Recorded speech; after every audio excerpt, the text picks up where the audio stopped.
Assalamualaikum warahmatullahi wabarakatuh. Pada kesempatan ini, kami akan mempresentasikan materi tentang pengumpulan dan analisis data. Sebelumnya, perkenalkan, kami dari kelompok 1 yang beranggotakan saya Dini Dwiani dengan NPM 2010101009. Yang kedua ada Fadila Agustina dengan NPM 2010104010. Yang ketiga ada Rafli Akmal Maulana dengan NPM 2010104012. Yang keempat ada Reza Nur Hidayah dengan NPM 2010104013. Yang kelima ada Tika Dwi Prasasti dengan NPM 2010104014. Pemilihan sampel. Pemilihan sampel merupakan tahap yang penting dalam proses penelitian karena mempunyai implikasi signifikan terhadap kualitas hasil penelitian.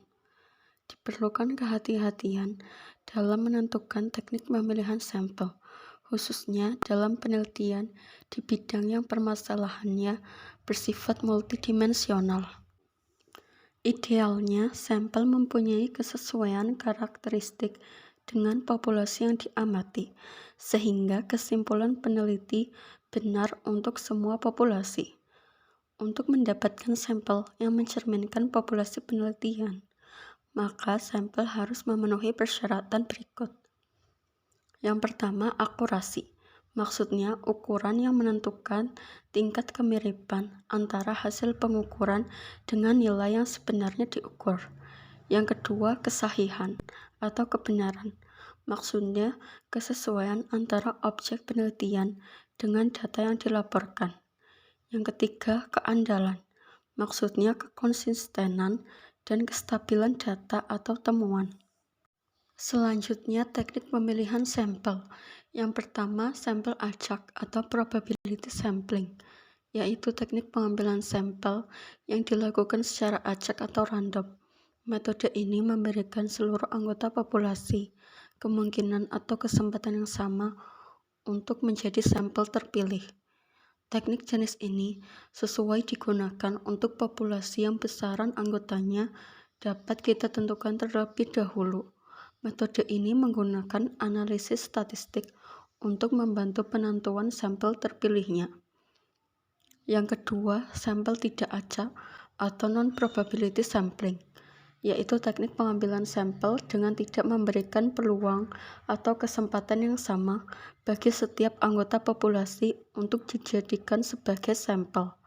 Teknik ini akan sesuai apabila dipilih untuk populasi yang sifatnya infinite atau besaran anggota populasinya belum atau tidak dapat ditentukan terlebih dahulu sebelumnya. Selanjutnya, masalah pengukuran. Terdapat 4 skala pengukuran yang dapat digunakan dalam penelitian. Yang pertama, skala nominal. Skala ini merupakan skala paling lemah di antara skala pengukuran yang ada. Skala nominal hanya bisa membedakan benda atau peristiwa yang satu dengan yang lainnya berdasarkan nama atau predikat. Contohnya pada variabel jenis kelamin yang hanya dikelompokkan menjadi 2, yaitu laki-laki dan perempuan. Adapun uji statistik yang sesuai, yaitu uji yang mendasarkan pada jumlah seperti modus dan distribusi frekuensi. Yang kedua, skala ordinal. Dalam skala ordinal, lambang-lambang bilangan hasil pengukuran berupa ukuran atau tingkatan yang diukur menurut karakteristik tertentu. Adapun uji statistik yang sesuai adalah modus, median, distribusi frekuensi, dan statistik non-parametrik. Yang ketiga ada skala interval. Skala interval sudah memiliki nilai intrinsik, sudah memiliki jarak, tetapi jarak tersebut belum merupakan kelipatan atau tidak memiliki nilai nol mutlak. Adapun uji statistik yang sesuai adalah semua uji statistik, kecuali uji yang mendasarkan pada rasio seperti koefisien variasi. Selanjutnya yang keempat, skala rasio. Skala rasio merupakan skala pengukuran yang menghasilkan data dengan mutu paling tinggi. Skala rasio memiliki semua karakteristik pada skala nominal, ordinal, dan interval, ditambah dengan sifat adanya nilai nol mutlak. Data yang dihasilkan pada skala rasio adalah data rasio. Tidak ada pembatasan terhadap alat uji statistik yang sesuai. Manajemen data. Idealnya sebelum kita memulai pengumpulan data dan tahap analisis data, kita perlu untuk membahas masalah-masalah yang berkaitan dengan pengelolaan data. Akan banyak data dalam jumlah besar, mungkin itu kuantitatif dan kualitatif, dan mungkin juga berasal dari sumber alternatif, misalnya dari eksperimen, survei, dan bahan dokumenter. Kita perlu memiliki sistem lebih awal untuk menetapkan keakuratan data, dan untuk menetapkan jejak audit, kita juga perlu memeriksa sumber dan atau konten item data tertentu. Sebelum pengumpulan data, kita juga perlu menetapkan definisi variabel yang tepat dan label variabel yang mudah diingat. Di mana kita memiliki kuesioner yang kompleks, maka kita perlu untuk membangun sistem pengkodean untuk merekam jawaban. Untuk mengatasi masalah tersebut, harus diatasi lebih awal dan hati-hati. Salah satu caranya yaitu dengan bantuan sistem berbasis komputer, seperti perangkat lunak spreadsheet dan database, misalnya Excel dan Access, atau juga paket statistik yang lebih lengkap seperti SPSS. Tetapi juga harus waspada terhadap bahaya yang terkait dengan teknologi canggih. Kesalahan-kesalahan yang mungkin akan ada, seperti 1. Bagaimana perangkat lunak akan menangani nilai data yang hilang. Jika kita biarkan kosong, apakah itu akan diperlakukan seperti entry 0? Hal itu juga perlu diperiksa. Yang kedua, bagaimana cara mengatasi kesalahan entry data. Idealnya, kita memasukkan data 2 kali secara independen dan memeriksa variasi. Meskipun dalam praktiknya, hal ini bisa mahal dan memakan waktu. Yang ketiga, bagaimana kita menghindari korupsi data. Simpan banyak file di tempat yang berbeda dan jangan pernah merusak salinan master. Yang selanjutnya yaitu statistik deskriptif. Pengujian statistik digunakan untuk membandingkan nilai yang diamati dengan apa yang diharapkan untuk ditemukan, dan menilai apakah perbedaan ini cukup besar untuk dikaitkan dengan kebetulan atau tidak. Jika variasi antar sampel lebih besar dari variasi dalam sampel, maka kita akan mengamati perbedaan yang signifikan secara statistik atau tidak dapat dikaitkan dengan kejadian kebetulan. Tetapi jika variasi antar sampel itu kecil, maka adalah mungkin bahwa sampel-sampel ini dapat diambil dari populasi yang sama dengan perbedaan yang diamati hanya bersifat acak. Diperlukan standar untuk menilai apakah perbedaan yang diamati signifikan atau tidak. Ada sejumlah tahapan berbeda dalam prosedur pengujian. Yang pertama, nyatakan hipotesis nol. Yang kedua, mengidentifikasi uji statistik yang paling tepat dan ukuran dan sifat sampel, serta skala pengukuran. Yang ketiga, memilih tingkat signifikan, hampir selalu 5% atau 1%. Yang keempat, memilih statistik uji yang sesuai. Yang kelima, membandingkan nilai variabel yang diamati dan yang diharapkan, serta menghitung statistik uji untuk perbedaan antar keduanya. Yang selanjutnya, mencari nilai krisis dari statistik uji untuk distribusi statistik yang sesuai dengan jumlah derajat kebebasan. Dan yang terakhir yaitu membandingkan statistik uji dengan nilai krisis dan mengambil keputusan. Tes statistik dapat diklasifikasikan menjadi 2 kategori utama, yaitu statistik parametrik dan statistik non-parametrik. Statistik parametrik merupakan statistik yang mengharuskan data diambil dari distribusi normal yang mulus, kurva simetris berbentuk lonceng, ditentukan oleh rata-rata dan ukuran deviasi standar. Sedangkan untuk statistik non-parametrik tidak membuat asumsi seperti halnya untuk statistik parametrik mengenai distribusi yang mendasarinya. Mereka menggambarkan hubungan dalam hal frekuensi, peringkat, dan tanda-tanda arah daripada sarana dan standar deviasi. Yang selanjutnya yaitu studi deskriptif yang esensial juga dilakukan dengan jumlah yang sangat sedikit yang terlibat, tetapi masih memiliki gudang senjata statistik yang kuat untuk menambah integritas temuan. Studi deskriptif sering mencatat proporsi sederhana, tabulasi silang, dan ukuran asosiasi, bahkan di mana tidak ada pengujian hipotesis formal atas pembangunan model. Peneliti ingin tahu apakah nilai yang diamati berbeda secara signifikan dari apa yang diharapkan, jika pada kenyataannya tidak ada hubungan sama sekali. Selanjutnya, untuk proporsi yang diminati, di sini terdapat tabel 4.1 dan gambar 4.1. Dijelaskan distribusi untuk menguji signifikan proporsi yang diminati yang dirinci dalam gambar 4.1 secara efektif mengajukan pertanyaan, apakah proporsi 64% yang terdapat pada gambar 4.1 dari sampel 100 pengamatan yang cukup besar untuk meyakinkan bahwa itu bukan sampel peluang dari peluang dengan proporsi aktual 50%. Untuk tabulasi silang, di sini juga terdapat gambar 4.1, di mana gambar tersebut menjelaskan tentang tes untuk perbedaan frekuensi. Gambar 4.2 merinci pelaksanaan pengujian membandingkan jumlah perubahan kebijakan akuntansi yang diamati dan diharapkan.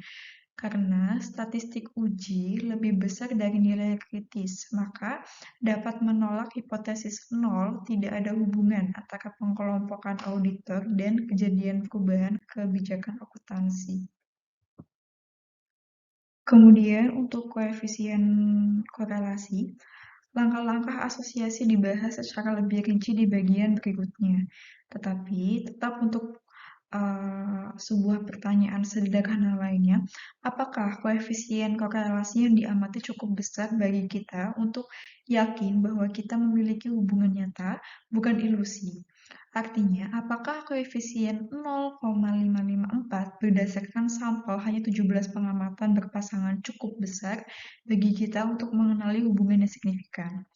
Meskipun tampaknya tidak menjadi ukuran asosiasi yang tinggi dan ukuran sampelnya relatif kecil, maka seperti yang dilihat pada gambar 4.3, terlalu besar untuk diharapkan secara kebetulan. Perbedaan dalam sampel. Untuk sampel independen, terdapat di sini di gambar 4.3, uji signifikan koefisien korelasi. Gambar 4.3 mengilustrasikan perhitungan untuk dua sampel X dan Y, masing-masing berukuran 17. Dari data skala rasio yang diambil sebagai sampel independen dari populasi normal.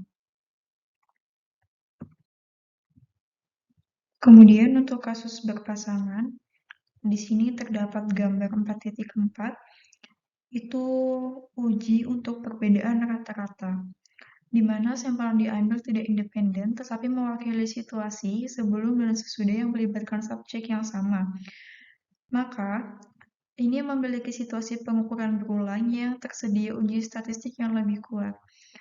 Uji kasus berpasangan secara efektif mengontrol perbedaan individu antara subjek sehingga perbedaan yang diamati sepenuhnya disebabkan oleh perlakuan atau kondisi yang berubah, dengan asumsi bahwa tidak ada efek-efek sisa antara kedua kondisi. Dalam hal ini dapat mengamati perbedaan bukan nol antara dua sampel, tetapi apakah perbedaan ini dalam arah yang sama dan cukup besar untuk tidak dikaitkan dengan kebetulan. Gambar 4.5 merinci pengukuran dalam kolom 3 dari perbedaan skor antara dua sampel, memungkinkan perbedaan mean dan standar deviasi untuk diskor. Hipotesis nol menunjukkan rata-rata populasi nol dan statistik uji. Alternatif non-parametrik. Non-parametrik adalah suatu uji statistik yang tidak memerlukan adanya asumsi-asumsi mengenai sebaran data populasi, di mana pengambilan sampel tidak acak, sampel yang dihasilkan akan berpotensi tidak representatif. Jika asumsi tentang distribusi populasi adalah tidak beralasan, maka tes parametrik mungkin tidak dapat diandalkan dan kita harus menggunakan tes non-parametrik. Berikut ini merupakan uji dalam non-parametrik. Pertama yaitu uji tanda. Uji tanda yaitu sebagai alternatif non-parametrik yang digunakan untuk situasi berpasangan sebelum dan sesudah. Sedangkan uji Human-Whitney yaitu di mana uji ini memiliki sampel yang independen. Selanjutnya yaitu langkah-langkah asosiasi. Yang pertama ada koefisien korelasi Pearson atau R. Korelasi Pearson merupakan korelasi sederhana yang hanya melibatkan satu variabel terikat atau dependen dan satu variabel bebas atau independen. Korelasi Pearson ini menghasilkan koefisien korelasi yang berfungsi untuk mengukur kekuatan hubungan linear antara dua variabel. Yang kedua yaitu koefisien Spearman atau Rho. Koefisien korelasi Spearman atau yang sering disebut juga dengan Spearman Rank Correlation Confidence ini digunakan untuk menghitung korelasi berdasarkan data yang berbentuk peringkat atau ranking. Korelasi rank Spearman ini digunakan untuk mencari tingkat hubungan atau menguji signifikansi hipotesis asosiatif bila masing-masing variabel yang dihubungkan datanya berbentuk ordinal dan sumber data antar variabel tidak harus sama. Yang ketiga ada Pi dan Kramer atau V. Uji Pi adalah uji yang digunakan untuk mengukur atau mengetahui adakah hubungan linear variansi antara dua sampel dari dua populasi yang berbeda. Sedangkan uji koefisien korelasi Kramer ini adalah uji statistik untuk menguji dua variabel yang menggunakan data nominal.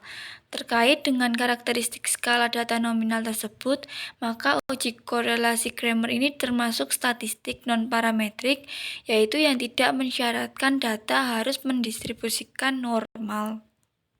Selanjutnya, analisis varian. ANOVA atau analisis varian diperkenalkan ke literatur akuntansi oleh Anston tahun 1974 sebagai model untuk mengukur signifikansi dan persentase varian yang dijelaskan oleh efek utama dari perawatan dan interaksi antara perawatan. Ini segera diadopsi secara luas sebagai sarana untuk menghilangkan masalah multikolinearitas, masalah heterokedastisitas ketika ukuran kelompok sama, dan memfasilitasi estimasi yang tidak bias dari efek utama dan efek interaktif. Secara teori, ukuran desain faktorial dapat sangat diperluas, tetapi dalam praktiknya dengan cepat menjadi tidak terkendali. Sering efek interaktif urutan ketiga dan keempat tidak dapat dijelaskan secara memuaskan, membatasi kontribusi mereka untuk mengembangkan teori. Dikotomi data yang diperlukan untuk melakukan ANOVA ini untuk mengurangi efek kesalahan pengukuran, tetapi dapat menyebabkan hilangnya informasi. Selanjutnya, bangunan model multivarian. Yang pertama ada analisis regresi. Analisis regresi dalam statistika adalah salah satu metode untuk menentukan hubungan sebab akibat antara satu variabel dengan variabel yang lain. Analisis regresi digunakan untuk melakukan prediksi dan ramalan. Analisis regresi juga dapat digunakan untuk memahami variabel-variabel bebas mana saja yang dapat berhubungan dengan variabel terikat, serta untuk mengetahui bentuk hubungan tersebut. Yang kedua, analisis regresi termoderasi atau MRA. Dalam literatur akuntansi, analisis regresi yang dimoderasi telah banyak digunakan dalam penelitian kontingensi, terutama dalam kaitannya dengan perilaku anggaran.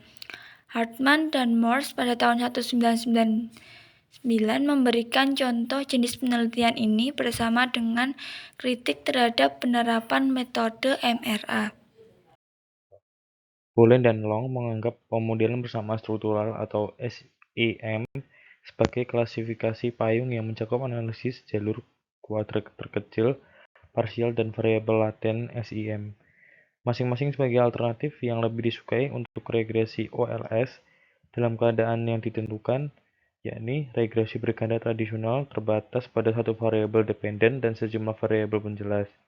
Kuota terkecil parsial atau PLS dapat dilihat sebagai SIM orang miskin karena merupakan alternatif yang dicari ketika kita tidak dapat memenuhi persyaratan yang ketat. Analisis diskriminan. Perubahan nilai variabel penjelas tidak dapat mengubah nilai kontinu. Hanya klasifikasinya menjadi satu atau lain dari kategori. Dalam keadaan seperti itu, kita tidak dapat menggunakan metode regresi sederhana tetapi harus mencari alternatif. Alasan diskriminan linear atau LDA dapat digunakan pada saat yang pertama, kelompok yang diidentifikasi jelas terpisah. Yang kedua, variabel penjelas mendekati terdistribusi normal atau dapat ditransformasikan menjadi demikian. Ini memastikan normalitas univarian, di mana persyaratan normalitas multivarian yang lebih ketat lebih sulit untuk diuji dalam praktek. Yang terakhir, tidak ada multikolinearitas antara variabel penjelas. Logit dan probit. Regresi logistik atau logit dan probabilistik atau probit tidak memerlukan asumsi restriktif seperti itu, dan dengan demikian seringkali merupakan metode estimasi yang lebih tepat. Meskipun seperti yang kita lihat sebelumnya, hasil prediksi mungkin sedikit terpengaruh. Yang penting, teknik pengambilan sampel yang tidak melibatkan pencocokan kasus memungkinkan dimasukkannya variabel seperti ukuran, industri, dan siklus ekonomi dalam analisis kegagalan bisnis. Analisis varian multivarian atau MANOVA. Jika ANOVA digunakan secara berurutan untuk variabel dependen yang akhirnya terbukti saling terikat, maka kesimpulan yang tidak dapat diandalkan akan dihasilkan. Dalam keadaan seperti itu, lebih baik menggunakan metode MANOVA, yang secara bersamaan menguji semua variabel dan keterkaitannya. MANOVA demikian sangat mirip dengan ANOVA dan beroperasi pada prinsip dasar yang sama, kecuali bahwa ia dapat menangani lebih dari satu variabel dependen. Seperti halnya ANOVA, MANOVA menggunakan uji F untuk mengukur perbedaan antara kelompok dengan membandingkan varian dalam grup dengan varian antar grup.